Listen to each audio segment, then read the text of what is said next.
We got the warning here, everyone. I assume you see a guy dressed in a top hat and blue glasses, you're going to assume that the following is going to get dark.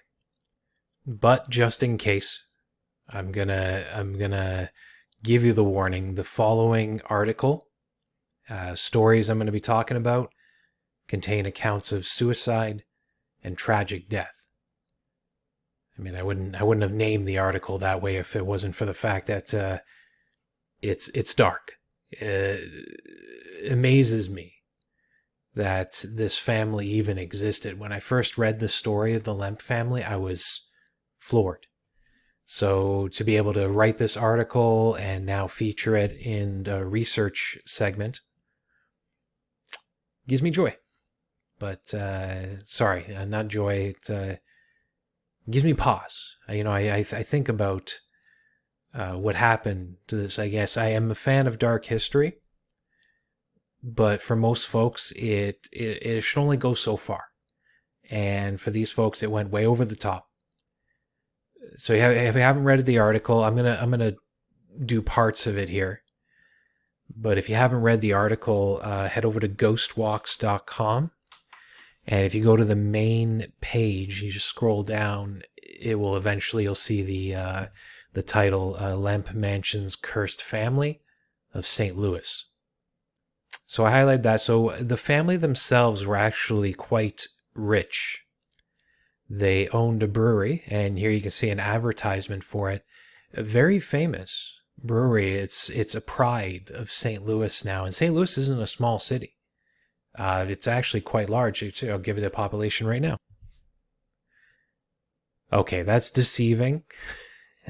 There's surrounding areas as well, but it's not a small city in comparative to, St. Louis County right here. So it's about 1 million people. And to have a place that was this famous in their history, that means something. When you have a overall population of 1 million people. So the Western Brewery, it was very well known throughout the entire world. You can see there's a mention here, keg beer in refrigerator cars. That was huge. And that's one of the things that the Lemp Brewery, the Western Brewery went off of, is the fact that they had refrigeration. So as one of the first types, they had caves. They actually used caves. So there's caves in St. Louis. They used those to refrigerate the beer. And they had ice houses, which they placed near the Mississippi River. So they would tote this as a massive thing, and it did well for them. Now, the founder, who gets very little mention in this article because it's long before the curse started, and I justify this by saying that I only focus on the really dark stuff. That's probably why you're here, so it makes sense. But that's the founder's name. It wasn't his full name. That was how he was known. If we drop it here, you can see his full name is Johann Adam Lemp. Beautiful picture here of him. See if I can get a zoom in of this picture here. Oh, come on. I love the, what is that, like a goatee? Anyway, so Johann was the fellow, Johann Adam. He is the fellow who started the brewery. And that was back in the time that things were great, that things were looking up for the Lemp family before the curse got its icy grip on the rest of his descendants. So he started out as a grocery business, branched out, he sold vinegar, and I guess the skills of vinegar can somehow lead you to beer, because that's what happens. So he ends up selling beer, and that's what takes off. That's the thing. That's how everybody should live their life. When you're looking for what you need to do in life, try a whole bunch of stuff. That's what I always say. I mean, the most successful people in the world, they try everything and they fail. I'm actually reading a biography on P.T. Barnum, the circus guy, and I'm amazed. He ran a lottery in Connecticut. He had a grocery store. He sold candy. Like, he tried everything. to make his money, and then he found it with the circus. So here we have a guy who sold vinegar, made and sold vinegar, he sold groceries, and eventually realized it was beer. So he was the founder. And then he kind of kicked things off. And then the next descendant, William Lemp, J. Lemp, he was the one who kind of brought it to the next level. But as well, he kind of, kicked off the curse. And the reason I say this is because he killed himself inside the house. Sorry, I probably should have did a quick warning there. So it boomed until the early 1900s. And then it was all set to go well, I think. So you had Frederick, who was the favorite son of William J. And Frederick was set. He was the heir apparent to the throne. They assume he was the one receiving all of the attention and teaching from his father. And he was set to take over the family business, and it was all going good. And then he got sick. So they tried to save him. I mean, obviously they loved him very much, as it will prove to how the father reacted. But they tried. I mean, they tried to save him, but it didn't work. Even sent him to California. But he died in 1901. He was only 28 years old. Now, I mentioned in the article that some people listed as mysterious circumstances. I think that's been quite corrected since then. I'm going to keep it in there, though, because it's not the only one. There was multiple sites that listed it as mysterious circumstances. I guess they were just trying to add to it because the family was so mysterious. But really, it was just a simple thing. He died of a heart failure. But it left the family in a tizzy. Now, there's a funeral notice that I added in here that kind of gave you an idea of how the family felt. That's what I wanted to show off here. I'll quickly read it to you. No one but members of the immediate family to be present at Frederick's funeral. 2 o'clock Tuesday afternoon, residence of the parents. That's Lemp Mansion. Strictly private. None of the members will view the remains. So not even the immediate family will view the remains. 4 brothers of the deceased will accompany him to, that's the Bellefontaine. That's the name of the cemetery where they're all buried. The entire Lemp family is buried there. Placed in the receiving vault. Mr. Lemp's remains arrived from California. It's okay. Frederick was the 4th son of the millionaire, William J., only 28 years old, leaves a widow, who was Miss Irene Verdien, and 1 child. They were with him when he died, so they went to California with him. Here it is. Though the family desired to have the funeral as unostentatious... It's how they talked back then. I assume they didn't want the word to spread. You can correct me if I'm wrong about that word there. They didn't want people to know. They still say a huge bouquet of American beauties was sent to the Lemp residence at noon by friends of the deceased. There were 5 dozen lawn stem roses in a bouquet, prettily tied with pink silk ribbons. It's strange that out of the whole thing that they spent an entire paragraph talking about the flowers that were sent to the house. It just seems weird to me. But you get the idea. It was a secretive thing. Not even the family can view the remains. It just showed you how what of a dark place that William Sr., William J. was in over his son's death. So it was almost like a omen of things to come because he was depressed. Now, they don't really call it depression back then. They just said he was out of it. He'll be fine. He just needs to grieve. He'll be fine.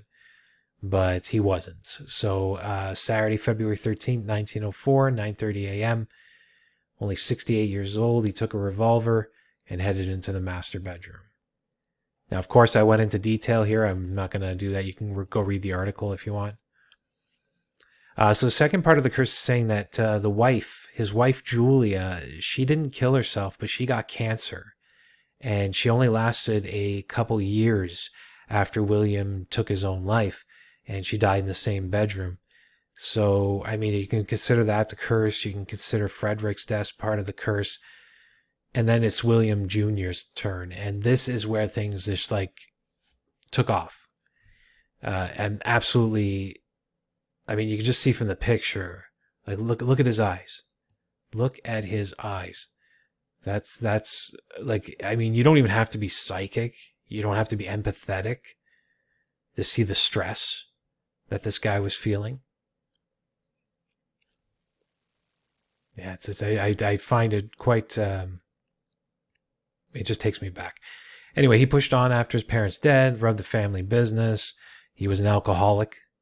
I think he was probably mourning his own life because of the fact that his family basically put him into the life that he didn't want to be. I mean, Frederick was supposed to take over the throne. I mean, think about it. Frederick takes everything over. That's a rich family. He can pretty much do whatever he wants. And then the curse had other plans for him. He was married, but he constantly cheated on Lillian. And she found out about it. I actually have, there's like a very public divorce. I have this account here. This is after, but there's a little account here that gives a little bit more detail into so there's like an old-fashioned newspaper article. And so the divorce was very public, like like everybody was talking about it. And it goes into a bit of detail here. It talks about how Mrs. Lemp came on. She was actually a witness, talked about he beat her in the bathroom of the home. She had to barricade herself to get away from him. She said that he was upset because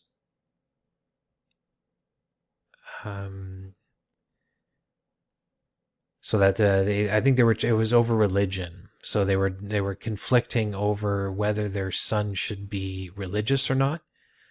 Also said he threatened her with a revolver. He had a detective trail her. I guess he was just thinking that she was cheating. I mean, that's that whole transferist thing, right? Because he was cheating. He tries to put it on her as well. On cross-examination, Mrs. Lemp said that her husband had taught her how to smoke cigarettes after their marriage. That's terrible. Yeah, so the religious education of their son was the main causes of the difference. She had the boy baptized, so she was pushing for him to be Roman Catholic. I guess the father was against it because he must have been an atheist, because he threatened her when he found out that the son thought that there might be a god. So here's something that if you've ever been through a divorce, you might understand this here. Woman or man, equal opportunity.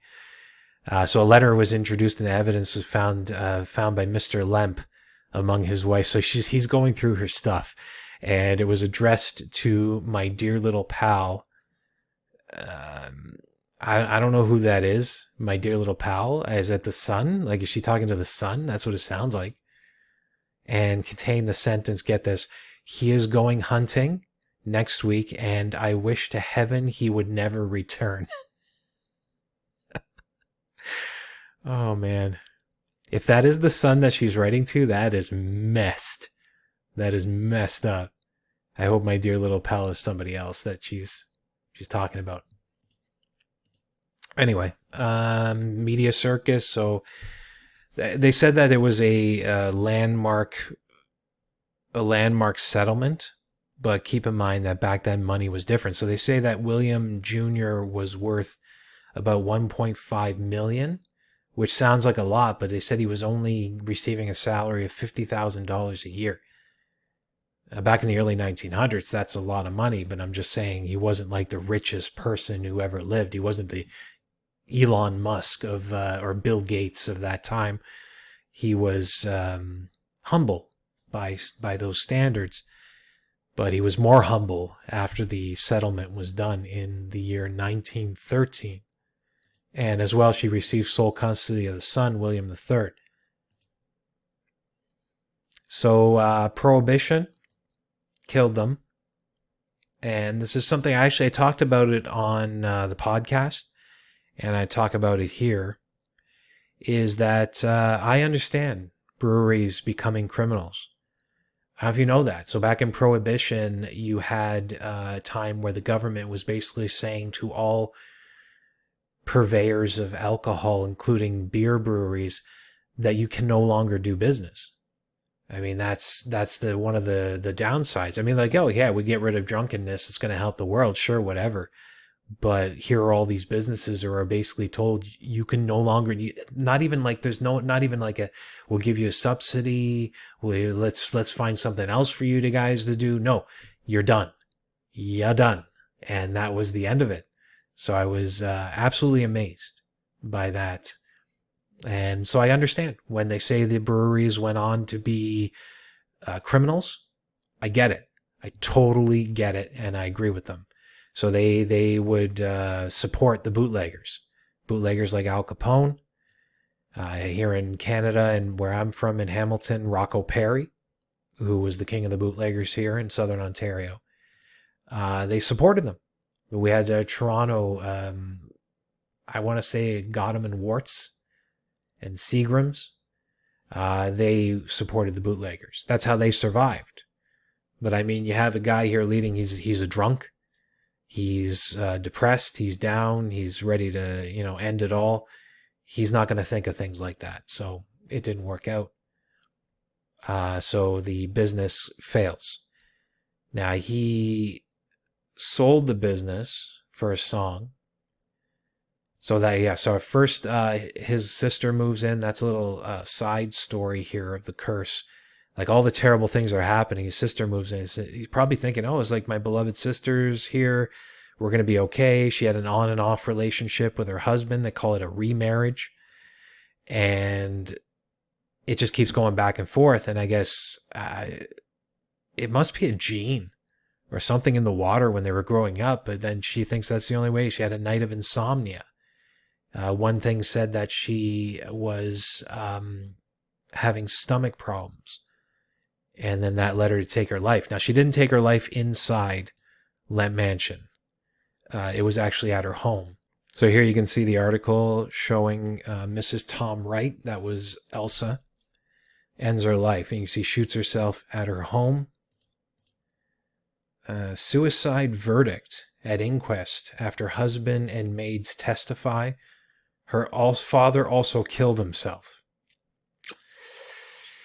That was newspapers back then. They were very to the point. You can admire that in some ways, but sometimes it's a little insensitive. She was divorced in February 1919, but was remarriage, to former husband in New York this month. This is a picture. I just thought it was really interesting of her funeral expenses. And just to give you an idea that funeral expenses were actually quite expensive back then. I mean, think about it. $850, that they included everything. I mean, okay, so it's not as crazy, but I mean, with inflation and everything, whatever, that's $1,046. But they went all out for her. So it included everything here, including the casket. Yeah, no, definitely it wouldn't be $10 or $15 today. $6. $6 for what? 4 dozen chairs for service. $6. Sending flowers to cemetery, $18. $6 for the chairs to be put into the mausoleum for people to sit in. 7 limousines, $84. That's a good deal. Huh. Wish it was like that today. So she's dead. And here's something that's really, I call it gallows humor. And basically, when asked about his sister's death, William Jr., this guy, he told reporters that that's the Lemp family for you.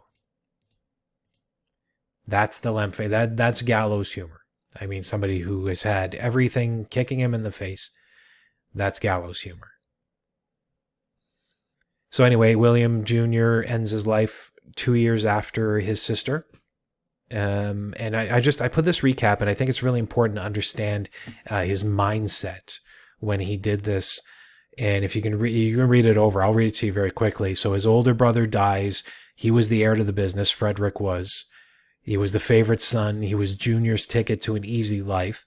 His mother dies after that.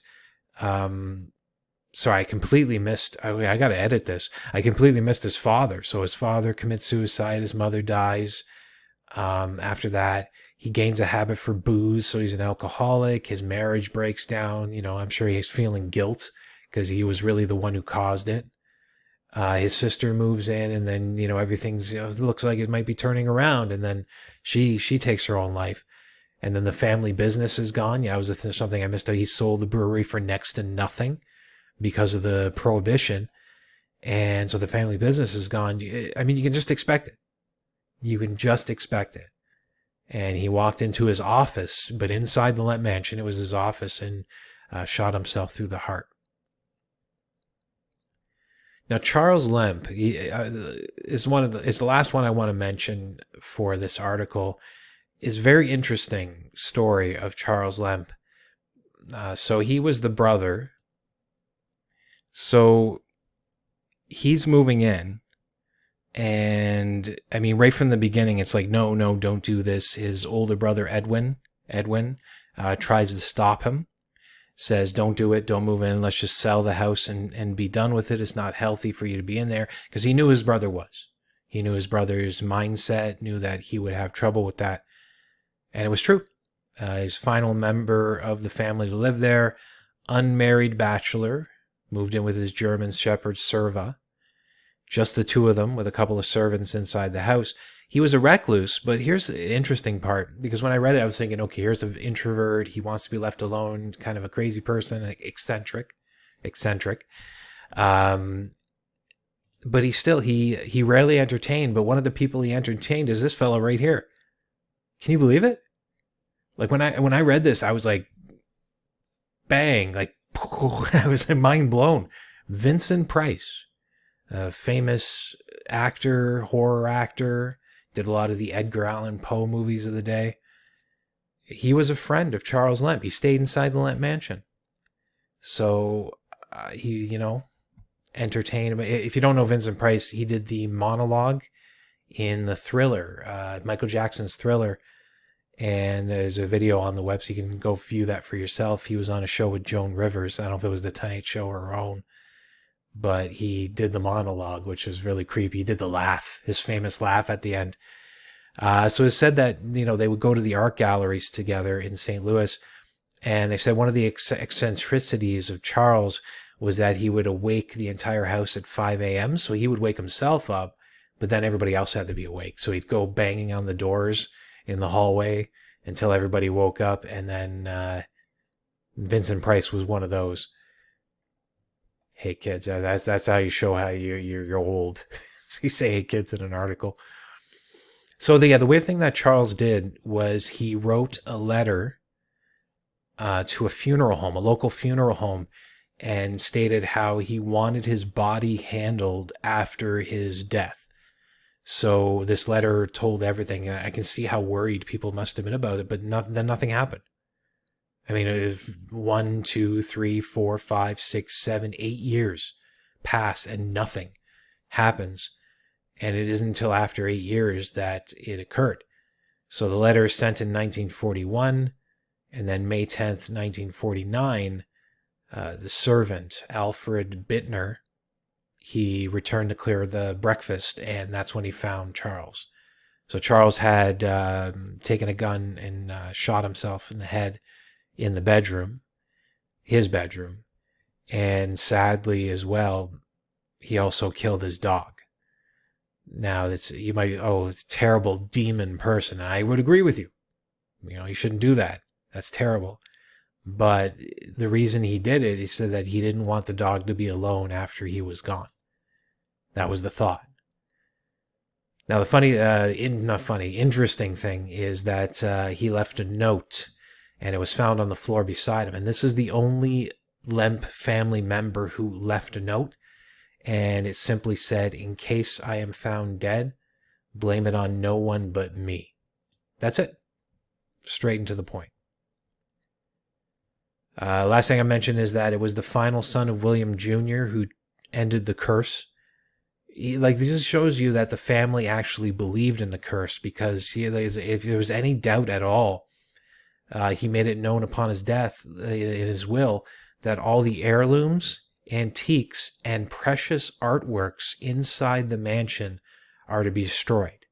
Not sold or repurposed, destroyed. And many believe it was so that he would end the curse. That was the thought anyway. A couple quick things I want to show you just to see. We have Charles Lemp. There's a picture of the man. Very serious looking fellow. And I just found this interesting. There's a Find a Grave website. And you can see the...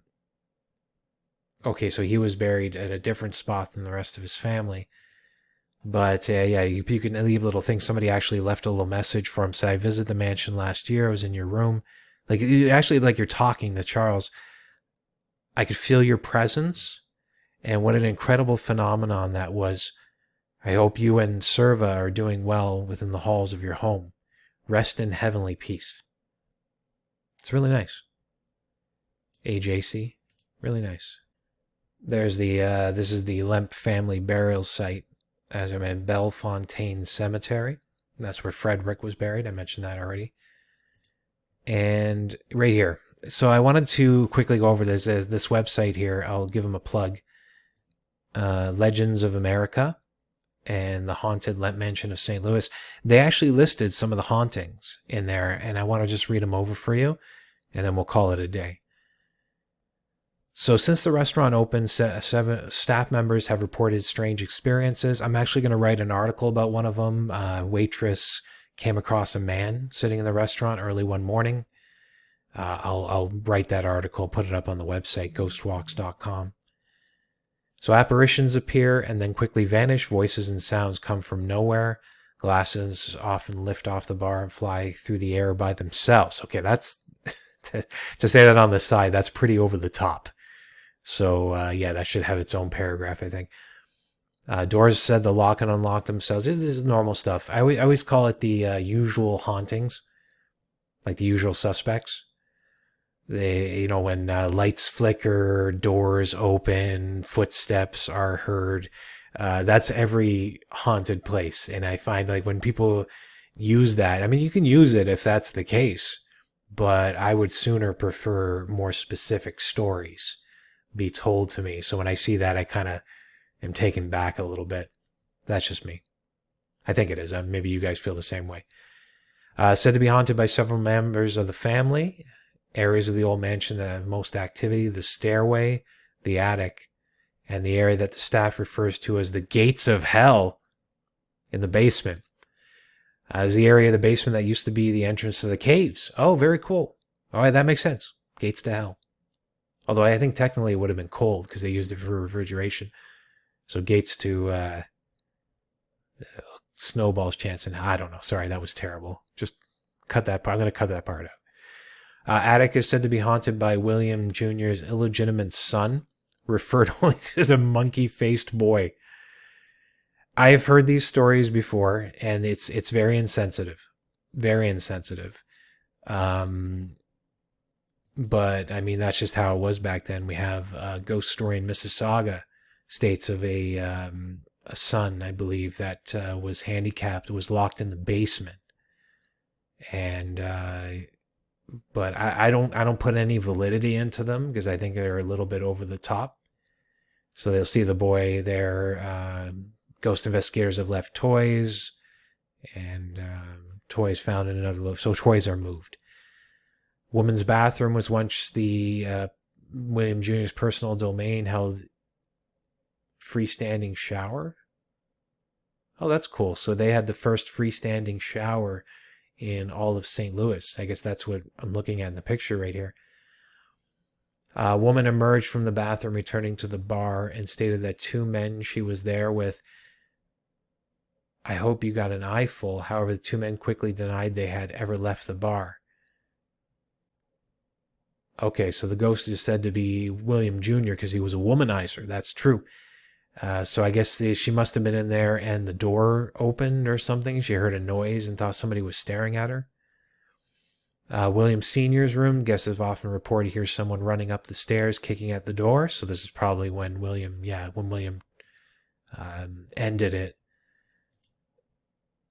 So they would have had to run up and see him. So William Jr. was known to have run up the stairs to his father's room and finding it locked, began to kick the door. So they say that's a residual energy. So because of what happened in the past being so tragic, they say energy remains and they can hear it today. Several years ago, a part-time tour guide reported hearing the sounds of horses outside the room where William Sr. had kept his office. However, the tour guide looked through the window, nothing was there. I would hope there's no horses in there. That's, if you're hearing horses inside a room, inside a house, and you look through the window and there's actual horses there, I think you have more to worry about than ghosts. However, when the tour guide looked through the window, nothing was there. The area north of the mansion, now used the parking lot, was once where they tethered horses. So I assume maybe that's where the stables were as well. That would make sense. Mansion was featured in a number of articles in newspapers, attracting ghost hunters from across the country. Today it features a bed and breakfast with rooms restored to period style, a restaurant featuring fine dining. This is on my bucket list. Eventually I'm going to go visit this place. Beautiful old house. Definitely stay the night. I'm going to ask, which is the haunted room? Everywhere I go, everywhere I stay, I always ask, which is the haunted room? And then usually they say, oh, you want the haunted room, you got to get on the list and wait for 2 years. And I'm like, okay, just give me the second most haunted room. I did that when I visited Lizzie Borden's house. I asked, which is the most haunted room? And they're like, oh, the Abby's bedroom, where the mother was found murdered after Lizzie took a hatchet, not an axe, a hatchet, and killed her stepmother. And that was the most haunted room. So I said, okay. And then that was like, 2-3 year wait for that one. Okay, what's the second most? 2 year wait. What's the third most? 1 year wait. And finally we found a room just off of Lizzie's room. So only a one wall was separating the two rooms. And they said that you heard the voices of Lizzie coming through that wall. So we took that room and stayed there overnight. But yeah, if you want the most haunted room, call in advance, is what I'm saying. Yeah, so anyway, Lemp Mansion article, Lemp Family, is on the Ghost Walks website right now. And this has been Article Research. My name is Ghost Guy Daniel.